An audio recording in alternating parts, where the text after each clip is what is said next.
Hello friends, एक बार फिर से आपका सबका स्वागत है। आज हम लोग प्रश्नावली 1.3 पढ़ेंगे, जिसमें क्वेश्चन नंबर 5 से 1/17 के दशमलव प्रसार के अंकों की पुनरावृत्ति खंड के अंकों की अधिकतम संख्या क्या होगी। मतलब इसमें कह रहा है कि एक में जब हम 17 से भाग देंगे तो अधिकतम दशमलव की संख्या कितनी बार जाएगी, जिसके बाद से वो दोहराना स्टार्ट हो जाएगी, जब से दोहराया जा सकता है। तो हमें पहले एक में क्या करेंगे, भाग करेंगे। एक में कितने से भाग करेंगे, एक में भाग करेंगे 17 से, तो एक भागे 17 कर दिए। 17 में अब क्या करें, एक से भाग करें, दशमलव लगाएंगे, जीरो बढ़ाएंगे, 2 जीरो बढ़ा सकते हैं। ठीक है, अब 17 का पहाड़ा ऐसा पढ़िए। आप लोग के पास भी भाग करने का है, आप भाग दे सकते हैं। भाग आपको क्या है, सबको आता है, तो आप लोग भाग दीजिएगा। इसलिए हम वीडियो को पूरा भगा दे रहे हैं, और क्योंकि बहुत ज़्यादा लंबा हो जाएगा। आप जब भाग दे के निकलेंगे, आपका लास्ट में आ जाएगा कितना, एक आ जाएगा जब शेषफल, और जो कि हमने एक से स्टार्ट किया था, और हमें शेषफल भी कितना मिल गया, एक मिल गया। तो अतः अब हम लोग कह सकते हैं अब से पुनरावृत्ति प्रारंभ हो जाएगी। क्या प्रारंभ हो जाएगी, पुनरावृत्ति होना स्टार्ट हो जाएगा। अब से प्रारंभ हो जाएगा। अगर आप पुनरावृत्ति प्रारंभ हो जाएगा, मतलब आप इसी के ऊपर क्या करेंगे, आप बार लगा देंगे। यहाँ से यहाँ तक की सारी संख्या क्या हो जाएंगी, बार लग जाएगा। ठीक है, आप भाग दे लीजिएगा, यहाँ तक लास्ट में आप भाग देंगे तो आपका आ जाएगा, भागफल आएगा कितना, 0.0588235234117 ठीक है। अब आगे दूसरा सवाल देखिए, P बटे Q के रूप में परिमेय संख्याओं के अनेक उदाहरण लीजिए। P बटे Q के रूप में अनेक उदाहरण लीजिए जहाँ P और Q पूर्णांक हो। अब देखिए, पूर्णांक कह रहा है, सीधा जितना क्या उतना लिखते जाइए। पहले पूर्णांक में क्या होता है, धनात्मक भी होते हैं, ऋणात्मक भी होते हैं। आपके 0 और +1 2 3 -1 -2 -3, ये सारी संख्या क्या है, पूर्णांक है। अभी देखिए, जैसे और छाटेगा हम बाहर निकालते चल जाएंगे और सारी संख्या को। अब आगे कह रहा है, जिनका एक के अतिरिक्त कोई उभयनिष्ठ गुणनखंड नहीं हो। एक के अतिरिक्त मतलब ऐसी संख्याएं, अगर कौन संख्या की जाती है, एक के अतिरिक्त अगर किसी का और गुणनखंड नहीं है, मतलब वो कैसी संख्या है, अभाज्य संख्याएं हैं। अभाज्य संख्या ऐसी है जो एक के अलावा कोई और उसका गुणनखंड नहीं होती है, एक के अलावा किसका और गुणनखंड ना हो।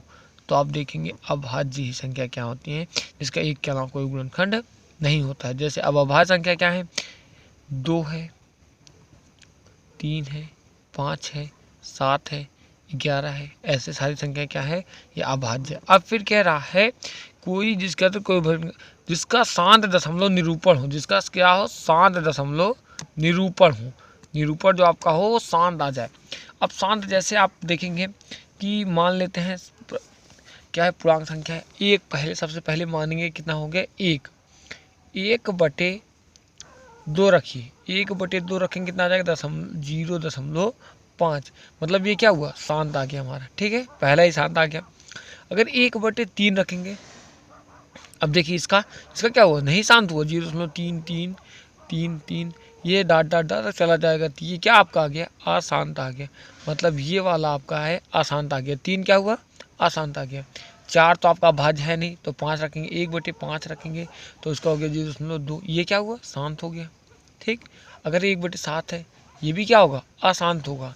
आप जितनी भी सम संख्या होंगी वो कैसी होंगी, अशांत होगी, और जो सम संख्या होंगी वो क्या होगी, शांत होगी। सिर्फ सम संख्या छोड़ दीजिए, सिर्फ यही 2 संख्याएं, 2 और 5, क्यू के स्थान पे 2 और 5 के अलावा कोई संख्या नहीं होगी, के अलावा कोई भी संख्या नहीं होगी। ठीक है, बस देखना है कि इसमें पहले क्या बताना था। P बटे Q में परिमेय संख्याओं के अनेक उदाहरण लिखिए। परिमेय संख्या होनी चाहिए, अनेक उदाहरण ले लीजिए। हमने ले लिया, क्या ले लिया, पहले अब देखेंगे जहाँ P और Q क्या है, पूर्णांक है। पूर्णांक मतलब माइनस भी हो सकते हैं, प्लस भी हो सकते हैं, जिनका एक के अतिरिक्त तो कोई अन्य उभयनिष्ठ गुणनखंड ना हो। मतलब इसमें कह रहा है, जिसका कोई एक के अलावा कोई अतिरिक्त उभयनिष्ठ गुणनखंड ना हो, इसका मतलब ये कह रहा है कि अब उसका क्या है, सिर्फ एक ही गुणनखंड है, और जिसका एक गुणनखंड होता है उसे अभाज्य संख्या कहते हैं। और अभाज्य संख्या हमने लिख दी। अब अभाज्य संख्या में 2 3 5 7 11 है। अगर हम लोग किसी संख्या में 2 से भाग करते हैं तो 0.5 आ गया, शांत आ गया। अगर किसी संख्या में 3 से भाग करें तो 5 से, जब हम 5 से भाग कर रहे हैं तो उसमें 0.2 शांत आ गया, 7 से भाग कर रहे हैं तो अशांत आ गया। आप देखेंगे जितना ही सिर्फ 2 और 5 के अलावा किसी संख्या में वो शांत दशमलव प्रसारण नहीं आ रहा है। ठीक,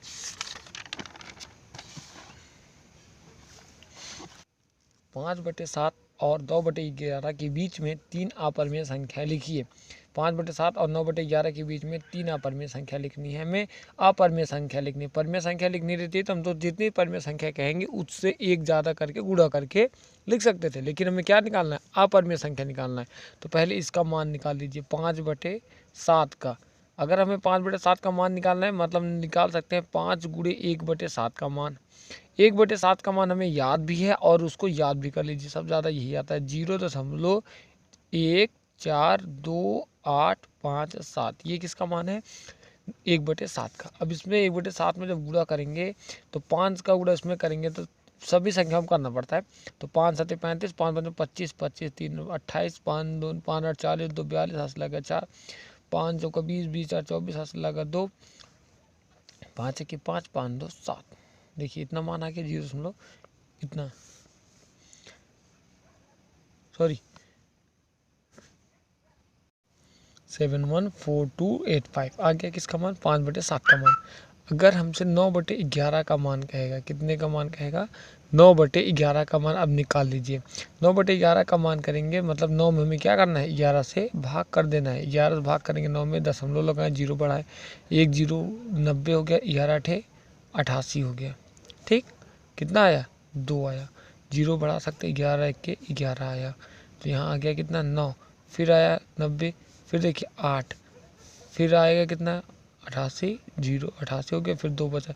मतलब आप 81 81 81 ऐसे करके डॉट डॉट 100 तक, मतलब इसका मान आ गया कितना, आ गया हमारा 0.8181 ऐसे डॉट डॉट।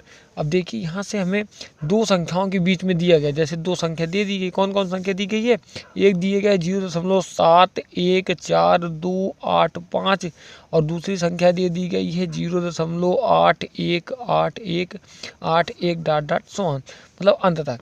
अब देखिए इसके 1.71 के बीच 0.81 के बीच में 10 संख्याएं कम से कम लिखी जा सकती है। आप उसमें बीच में चाहे जो भी संख्या लिख लीजिए, लेकिन सिर्फ क्रम कैसा रहेगा, 0.71 0 71 0 ऐसे करके डॉट डॉट 100। ये हो गया एक। दूसरा लिखना है, सॉरी इसको 7.2 कर दीजिए क्योंकि ये 7.1 तो है ही, 7.2 7.2 7.2। अब ऐसे कर दीजिए 7.5 0 75 00 डॉट डॉट 100। ऐसे 81 है तो इसे कम कर दीजिए 0.80 080 080 080 मतलब डॉट डॉट 100। मतलब इतना 3 अपरिमेय संख्या ले ली जो हमें चाहिए। आपका आंसर आए बुक से अलग भी आ सकता है, लेकिन क्या होगा, हमें सिर्फ इसके बीच में, दोनों के बीच में अपरिमेय संख्या 3 निकालें। ये सब कैसी है, अपरिमेय संख्या है। ठीक है, अब नीचे बताना है निम्नलिखित परिमेय और अपरिमेय बताएं। अब इसमें कौन सा परिमेय है और कौन सा अपरिमेय है। अगर अंडर रूट में संख्याएं दी गई उसको तो हम लोग क्या देते हैं, वो कैसी है, अपरिमेय संख्या है। अंडर रूट 23 दिया गया है, 23 का वर्गमूल तो निकलेगा नहीं, इसलिए क्या होगा, ये हमारा हमें दिख रहा है कि ये अपरिमेय है और ये अपरिमेय है भी। अब देखिए अंडर रूट 225 दिया गया है, 225 को तोड़ सकते हैं, 15 गुणे 15 कर देंगे, 15 गुणे 15 मतलब 2 का वर्गमूल 15 का निकाल लेंगे, आएगा कितना, 15। मतलब ये 15 क्या है, परिमेय आपका हो जाएगा। 15 क्या जाता है, परिमेय, क्योंकि 15 को लिख सकते हैं 15।